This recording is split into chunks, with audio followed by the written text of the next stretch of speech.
अस्सलामुअलैकुम students, welcome back to my channel master study zone. आज के हम अपनी इस वीडियो में डिस्कस करेंगे क्लास 10 बायोलॉजी की न्यू बुक के chapter number 3 human blood circulatory system के topic blood and its component को डिटेल के साथ। अपना लेक्चर स्टार्ट करने से पहले मैं आपको बता दूं स्टूडेंट्स कि आपको मेरे प्रीवियस लेक्चर्स में, जिसमें हमने चैप्टर नंबर 1 और चैप्टर नंबर 2 को डिटेल टॉपिक वाइज डिस्कस किया और साथ ही उसकी एक्सरसाइज की डिटेल वीडियो मेरे YouTube चैनल पे अपलोड है, जिसमें हमने शॉर्ट क्वेश्चन आंसर, उनके इंक्विजिटिव क्वेश्चन के आंसर्स और लॉन्ग क्वेश्चन में आपने अपना कितना आंसर लिखना है मैंने आपको उस वीडियो में मार्क करके बताया। उसमें आपको कोई कन्फ्यूजन हो, कोई क्वेश्चन हो, बायोलॉजी की बुक के अलावा आपको केमिस्ट्री के सब्जेक्ट में कोई मसला हो तो आप मेरे YouTube चैनल को विज़िट करें। केमिस्ट्री के सब्जेक्ट जो उनके केमिस्ट्री के चैप्टर हैं उसके भी डिटेल टॉपिक वाइज लेक्चर मेरे यूट्यूब चैनल पे अपलोड है। इसके अलावा आपको कोई प्रॉब्लम हो तो आप मुझे कमेंट सेक्शन में मैसेज करें। आज का अपना हमारा लेक्चर जो है उसको स्टार्ट करते हैं। Human blood circulatory system. Circulatory system का मतलब ये है कि हमारे जो अंदर निज़ाम है उसमें सर्कुलेशन ब्लड की किधर किधर हो रही है और कहाँ कहाँ ह्यूमन का जो ब्लड है वो हमारी पूरी बॉडी में सर्कुलेट करता है। तो ट्रांसपोर्ट सिस्टम बेसिकली ह्यूमन का जो है वो दो पार्ट पे कंसिस्ट करता है। एक ब्लड सर्कुलेटरी सिस्टम है और दूसरा है लिम्फेटिक सिस्टम, जिसमें लिम्फ्स यानी कि वेसल्स पाई जाती हैं और उन वेसल्स में जो है वो ब्लड रन करता है और अपने टारगेट ऑर्गन्स तक पहुंचता है। मेन कंपोनेंट जो ह्यूमन ब्लड सर्कुलेटरी सिस्टम के हैं वो है एक तो ब्लड, दूसरा हार्ट और तीसरा है इसमें ब्लड वेसल्स, जो कि मेन कंपोनेंट है ह्यूमन के ब्लड सर्कुलेटरी सिस्टम के। फर्स्ट ऑफ ऑल हम डिस्कस करेंगे blood and its component. Blood जो है वो एक टाइप का कनेक्टिव टिश्यू है। कनेक्टिव टिश्यू जो है ये मोस्ट अबंडेंट और डाइवर्स टिश्यू है जो कि पाया जाता है ह्यूमन की बॉडी में, और ये बाइंडिंग के तौर पे और प्रोटेक्शन और सपोर्ट जो है वो प्रोवाइड करता है। इसका मेन फंक्शन क्या है ब्लड का? ट्रांसपोर्ट करना मटीरियल्स को थ्रू आउट द बॉडी। इसके अलावा इंपॉर्टेंट मटीरियल्स को जहाँ जहाँ ब्लड की ज़रूरत होती है वहाँ वहाँ ये ब्लड जो है वो पहुँचता है। इसके अलावा ब्लड का काम क्या है? ट्रांसपोर्ट करता है ऑक्सीजन को। हमने अपने प्रीवियस चैप्टर में पढ़ा कि हम लंग्स के थ्रू इनहेल करते हैं एयर, ऑक्सीजन हमारी बॉडी में जाती है, देन वो ब्लड में एब्जॉर्ब होती है और ब्लड में एब्जॉर्ब होने के बाद ऑक्सीजनेटेड ब्लड हार्ट को पहुंचता है और इसी तरह से फिर हार्ट जो है उस ब्लड को जो है वो जिधर जिधर नीड होती है उसको पहुंचाती है और बॉडी के तमाम हिस्सों तक खून पहुंचता है। और कार्बन डाइऑक्साइड जो है वो दोबारा जो है वो लंग्स की तरफ आती है ताकि उसको हम एक्सहेल कर सकें और बॉडी से रिमूव कर सकें। तो इस तरह ब्लड जो है वो डिलीवर करता है also nutrients from the digestive system. जब हमने अपना ह्यूमन डाइजेस्टिव सिस्टम का टॉपिक पढ़ा तो उसमें हमने डिटेल से देखा कि जो फूड हम खाते हैं, जो इनटेक करते हैं, वो देन हमारे स्टमक में जाती है, फिर वहाँ से हमारे जो है वो जाती है इंटेस्टाइन में, तो वहाँ एब्जॉर्ब होने के बाद ये ब्लड की तरफ आती है। तो इसी तरह से ब्लड उन न्यूट्रिएंट्स को डिलीवर करता है डाइजेस्टिव सिस्टम से लेके सेल्स की तरफ। इसी तरह से हार्मोन्स जो कि ग्लैंड्स प्रोड्यूस करते हैं, जो स्क्रीशन जिनको हार्मोन्स कहा जाता है, उनको उनके टारगेट ऑर्गन्स तक पहुंचाना भी ब्लड का काम है। इसके अलावा वेस्ट प्रोडक्ट जो कि निकलती हैं किडनी से, उनको भी ब्लड लेके आता है एक्सक्रीशन की तरफ और उनको बॉडी से रिमूव करवाता है, एक्सक्रीट आउट करवाता है। ह्यूमन की बॉडी में 55% ब्लड कंपोज्ड हुआ है फ्लूइड पोर्शन पर कंसिस्ट करता है, जिसको कहा जाता है प्लाज्मा। जिसमें प्लाज्मा में क्या क्या मौजूद होता है? वाटर, प्रोटीन्स और अदर्स जो हैं वो सब्सटेंस प्रेजेंट होते हैं। जबकि 45% ब्लड का हिस्सा सेल और सेल लाइक बॉडी से मिलके बना होता है और अडल्ट ह्यूमन में जो है वो 5 लीटर ब्लड बॉडी में पाया जाता है। अब जो सेल और सेल लाइक बॉडी से मिलकर 45% ब्लड का पार्ट बना है उसमें वाइट ब्लड सेल्स आते हैं और प्लेटलेट्स आते हैं, वो 0.9% हैं उनकी, जबकि रेड ब्लड सेल 99.1% जो है वो प्रेजेंट होते हैं।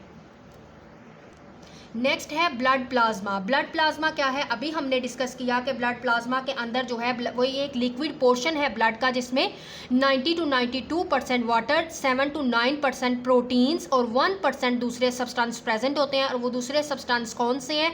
उसमें फर्स्ट वन आती हैं प्रोटीन। एंटीबॉडीज़ जो हैं वो प्लाज्मा प्रोटीन का अहम हिस्सा है। एंटीबॉडीज़ वाई शेप की होती हैं और ऐसी प्रोटीन प्रोड्यूस करती हैं एंटीबॉडीज़ जो कि इम्यून सिस्टम को जो है वो स्ट्रॉन्ग करती हैं, इम्यून सिस्टम बनाती हैं। एंटीबॉडीज़ जो हैं वो इसके अलावा डिफेंड करती हैं बॉडी को अगेंस्ट पैथोजन। पैथोजन हम क्या कहते हैं? Any substance, any foreign particles that enter in the organism body and harm it, उसको नुकसान पहुंचाता है। ऐसा कोई भी फॉरेन पार्टिकल जो कि ऑर्गेनिज्म की बॉडी में एंटर हो और उसको नुकसान पहुंचाए, उसको पैथोजन कहते हैं। तो फिब्रिनोजन एक इंपॉर्टेंट प्लाज्मा प्रोटीन है। फिब्रिनोजन जो है वो रिमूव होती है from blood plasma. The rest is called serum. अगर फिब्रिनोजन से ब्लड प्लाज्मा को रिमूव कर दिया जाए तो जो रेस्ट इन मटीरियल बचता है उसको कहते हैं सीरम। ये आपने बॉक्स में अपनी जो है वो डेफिनेशन, इसको आपने लर्न करना है कि सीरम क्या होता है। एल्ब्यूमिन जो है वो भी एक प्लाज्मा प्रोटीन है जो कि मेंटेन करती है ब्लड के अंदर उसके ऑस्मोटिक प्रेशर को। दूसरे सब्सटेंसेस जो हैं वो साल्ट प्रेजेंट होते हैं। इंपॉर्टेंट प्लाज्मा साल्ट में सोडियम क्लोराइड और बाइकार्बोनेट आयन होते हैं। इसके अलावा कुछ लिटिल अमाउंट में कैल्शियम, मैग्नीशियम, कॉपर, पोटेशियम और जिंक प्रेजेंट होता है।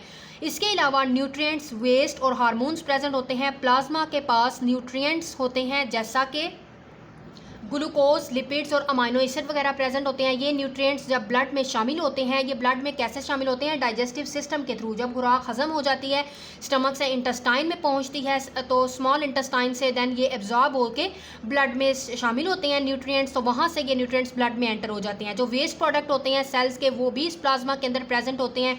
जो हार्मोन सक्रीट किए जाते हैं एंडोक्राइन ग्लैंड्स के थ्रू। एंडोक्राइन ग्लैंड्स ऐसे ग्लैंड्स हैं जो डक्टलेस होते हैं और हार्मोन्स को सक्रीट करते हैं। देन वो अपने टारगेट जो है वो सेल्स तक, अपने टारगेट ऑर्गन्स तक पहुंच जाते हैं।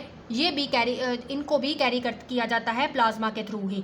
नेक्स्ट है कुछ रेस्पिरेटरी गैसेस, कुछ स्मॉल अमाउंट में कार्बन डाइऑक्साइड और ऑक्सीजन इस प्लाज्मा में डिजॉल्व होती है। आपको पता है जब हम इनहेल करते हैं अपने लंग्स के थ्रू, ऑक्सीजन हमारी बॉडी में लंग्स में जाती है, तो लंग्स में देन वो ऑक्सीजन जो है उसको मेनली वहाँ से कैरी किया जाता है आरबीसी, यानी ब्लड में डिजॉल्व हो जाती है। उसका 1.5% ऑक्सीजन ब्लड प्लाज्मा में डिजॉल्व होती है। इसी तरह से 5 to 7% कार्बन डाइऑक्साइड जो प्लाज्मा में डिजॉल्व हुई होती है, वो भी मोस्टली जो है बाइकार्बोनेट आयंस की फॉर्म में होती है। बाइकार्बोनेट आयन जो है वो वाइटल पॉली एटॉमिक एनाइन है, जो कि बहुत ज़्यादा ज़रूरी होते हैं बॉडी की जो पीएच है उसको रेगुलेट करने के लिए। इसी तरह से जब हम इनहेल करते हैं, ऑक्सीजन हमारे लंग्स में जाती है, लंग्स से जो है रेड ब्लड सेल यानी ब्लड में एंटर होती है, वहाँ से ब्लड को जो है वो ऑक्सीजनेटेड फॉर्म में कन्वर्ट किया जाता है। यानी जो ब्लड हार्ट से ब्लड आता है लंग्स की तरफ, उसमें ऑक्सीजन मिक्स होती है। देन उस ब्लड को ऑक्सीजनेटेड फॉर्म को दोबारा रिटर्न बैक हार्ट की तरफ भेजते हैं और फिर हार्ट उस ब्लड को पूरे बॉडी में सप्लाई करता है। इस तरह से कार्बन डाइऑक्साइड जैसा उन्होंने बताया तो वो भी प्लाज्मा के अंदर डिजॉल्व होती है। नेक्स्ट है ब्लड सेल्स या सेल लाइक बॉडीज़।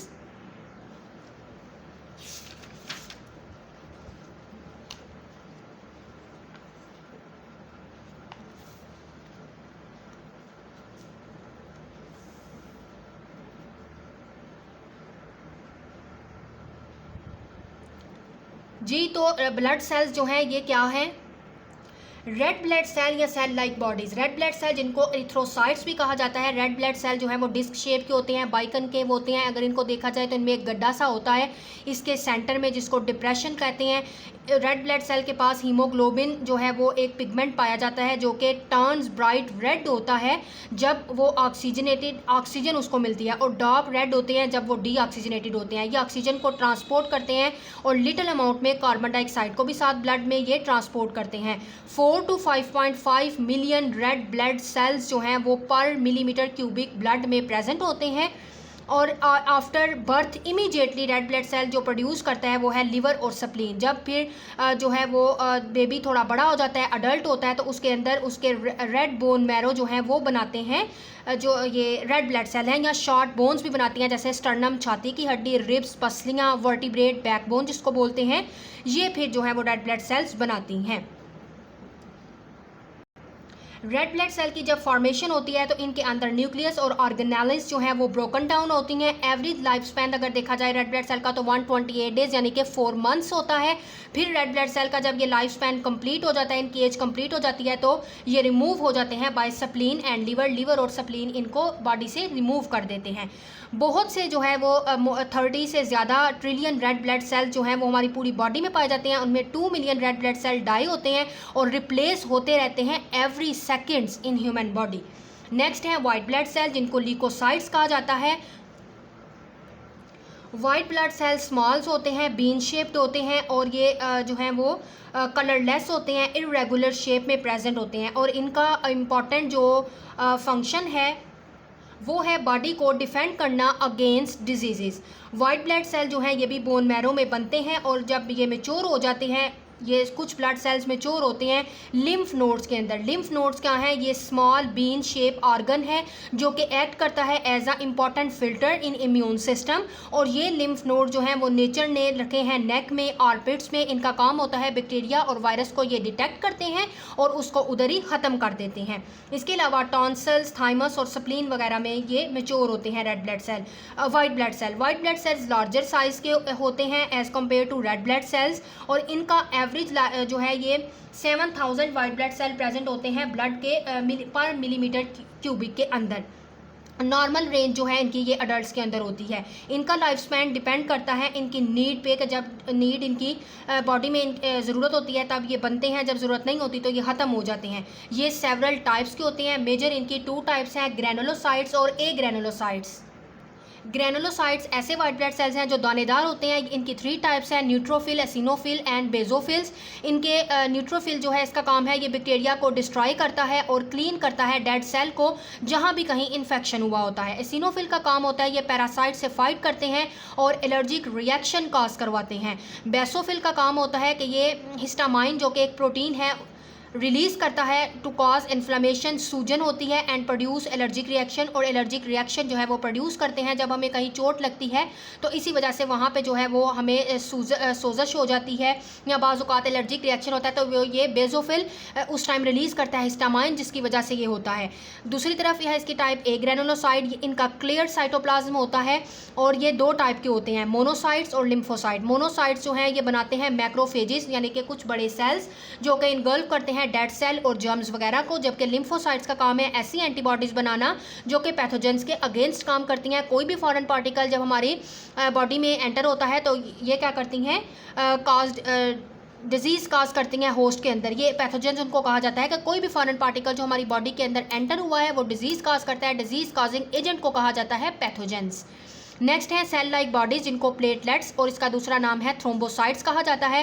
प्लेटलेट्स जो हैं ये सेल्स नहीं होते बल्कि ये बड़े बड़े सेल जो बोन मैरो के होते हैं उनके छोटे छोटे टुकड़े हैं जिनको प्लेटलेट्स कहा जाता है। इनके अंदर ना न्यूक्लियस होता है। लाइफ स्पैन इनका 7 to 12 डेज होता है और मिलीमीटर क्यूबिक ब्लड के अंदर ये 2,50,000 प्लेटलेट्स जो हैं वो पाए जाते हैं। जब कोई भी ब्लड वेसल डैमेज होती है तो प्लेटलेट्स वहाँ पे उस डैमेज साइट को इकट्ठा करते हैं और फिर उसको कन्वर्ट करते हैं प्लाज्मा प्रोटीन फिब्रिनोजन को फिब्रिन के अंदर। और फिब्रिन मालिक्यूल जो हैं वो इनको ट्रैप करते हैं जो हैं वो आरबीसीज को, और जो फिब्रिन जो एक मैस बनाते हैं और वो रेड ब्लड सेल को हार्ड करते हैं। तो हार्ड मैस जो होता है उसको कहा जाता है क्लॉट। और ये क्लॉट क्यों उधर बनता है? ताकि ये ब्लीडिंग को रोक सके जब तक कि डैमेज वेसल जो है वो रिपेयर ना हो जाए। अगर वैसे भी ओवरऑल देखा जाए तो फिब्रिनोजिन प्रोटीन का काम ही ये होता है कि ये प्रोटीन जो है ये क्लॉट बनाने में हेल्प आउट करती है ताकि जहाँ कहीं हमें चोट लगती है तो इमीडिएटली वहाँ पे कुछ सेकंड्स के बाद जो है वो क्लॉट बन जाता है उधर। तो ये फिब्रिनोजिन प्रोटीन ही वहाँ क्लॉट बनाने का काम करती है ताकि खून को जो है वो उनके फ्लो को रोका जाए और जो है ब्लड ज़्यादा से ज़्यादा जो है वो लॉस ना हो। तो बेसिकली मैक्रोफेजिस जो है die in the process of killing the germs. Macrophages die हो जाते हैं इस प्रोसेस में जब वो जर्म्स को किल करते हैं। तो ये डेड सेल एक्यूमुलेट होना स्टार्ट हो जाते हैं और बनाते हैं एक वाइट सा सब्सटेंस जिसको पस कहते हैं। और ये अक्सर इन्फेक्शन साइट्स पे देखा जाता है कि वहाँ पे हम कहते हैं कि ये लिक्विड मटेरियल सा प्रोड्यूस हो रहा है, तो बेसिकली उसको पस कहते हैं। और ये मैक्रोफेजिस को कौन प्रोड्यूस कर रहा होता है? जो वाइट ब्लड सेल की टाइप है ए ग्रैनुलोसाइट्स, वही इसको प्रोड्यूस करते हैं ताकि वो जर्म्स और डेड सेल को इनगल्फ कर सकें। तो इसी प्रोसेस के दौरान जो ये जर्म्स को किल करते हैं तो ये खुद डाई हो जाते हैं और डेड सेल जो है इनके एक्यूमुलेट होकर वहाँ पे एक वाइट सब्सटेंस बनना स्टार्ट हो जाता है जिसको पस कहते हैं। जी स्टूडेंट, तो ये था आज का हमारा लेक्चर जिसमें हमने डिटेल के साथ डिस्कस किया ह्यूमन ब्लड सर्कुलेटरी सिस्टम को। आपको इसमें कोई कन्फ्यूजन हो, कोई क्वेश्चन हो तो मुझे कमेंट सेक्शन में मैसेज करें। वीडियो अच्छी लगे वीडियो को लाइक करें, ज़्यादा से ज़्यादा अपने फ्रेंड्स के साथ शेयर करें। जो चैनल पे न्यू है वो चैनल को सब्सक्राइब कर लें ताकि इसी तरह के informative topic wise detail lecture और एक्सरसाइज के सॉल्व सोल्यूशन आप तक पहले पहुँच सकें। मिलेंगे अपनी नेक्स्ट वीडियो में और डिस्कस करेंगे नेक्स्ट टॉपिक हार्ट को डिटेल के साथ। तब तक के लिए अल्लाह हाफिज़।